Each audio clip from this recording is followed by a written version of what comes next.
finally here. And who doesn't love a sweet treat? And who better to introduce us to a sweet treat that you want to put at your next barbecue? We have the watermelon queen herself. We have Tori Goldsmith. First of all, congratulations. Thank you, and thank you for having me too. I'm super excited to be here. This looks amazing. Okay, so I know I'm gonna have her multitask, but tell us a little bit about what we're gonna be making today. So today, this recipe is super easy. It's a watermelon shortbread. You can use regular shortbread, or you can be like us and spice it up a little bit with some pecan shortbread. Yes. It's perfect for summer, and with 4th of July coming up, you can easily add some blueberries into this and really tie in the red, white, and blue. Oh, what a good idea. Okay, and also when we talk about it, there's so many good health benefits when it comes to these fruits. Talk about it. Oh yeah, well there's a lot we can say about watermelon. For example, they have a ton of vitamins A, B6, and C, which is a whole thing. They say eating just a little 2-cup serving is the same as just taking vitamin in general.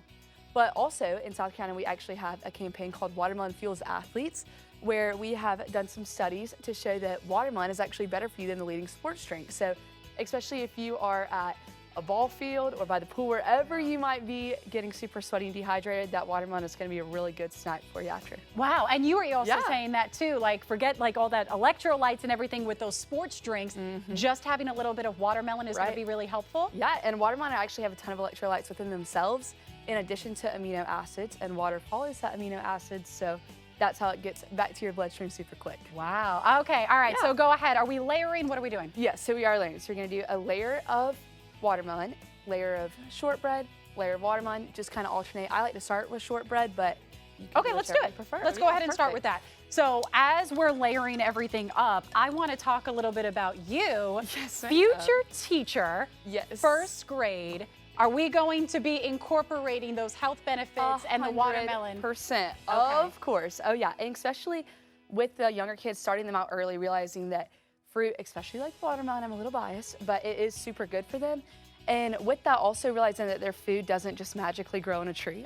I appreciate that. I had to. But letting them know all the hard work that does go into all their food, whether that's watermelon or whatever they eat, making sure they understand the importance of appreciating the people that made that food possible for them. Oh, that's so special. And also making sure that you're really shopping local, you're buying local, the importance. Tell me about it. I know you've been doing your research on how amazing it's been so far here in South Carolina. Of course, and we've actually done a lot of grocery stores where we go in and people think, oh, like, well, where did this watermelon come from? Is it from some big factory? But what people don't really realize is that a lot of our fruit, especially watermelon, comes from family farms where the people who grow this watermelon are actually like several generations into this.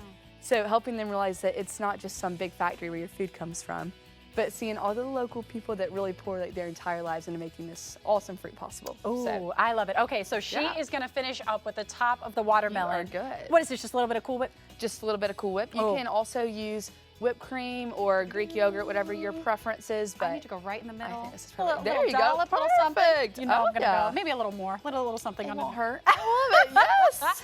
I love it. So go ahead and talk, Tori, about just for you going into this. I know we were actually chatting right before on camera. This isn't your first time running for the Watermelon Queen, right? No, ma'am, it is not. So I actually ran the past year, but I don't really have an agricultural background. I grew up in the upstate of South Carolina, and most of our watermelon farmers are like Columbia down because that's where the sandy soil is.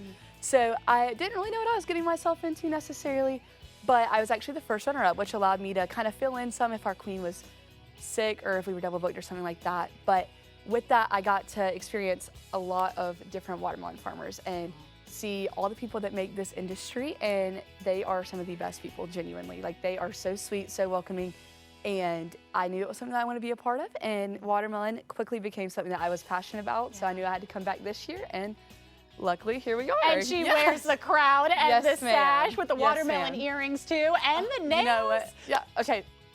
Yeah, I'm glad you realized, She's on point. She's on point. I love this. This looks delicious. We are going to grab some spoons, and we are going to enjoy that sweet treat.